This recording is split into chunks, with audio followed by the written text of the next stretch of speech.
خندا و خوشالي ونو نن پتالا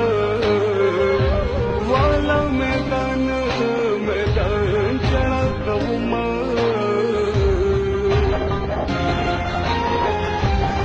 سب گیلا گیلا وکړم د خلکو نو تقدیر مې خپل دی او چې ټکرې را کبینا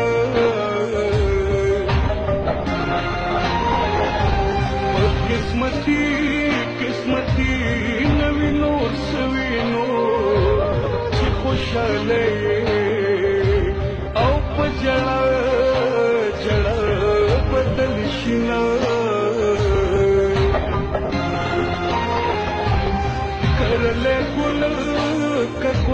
رات اته شونو بد نصیبی دا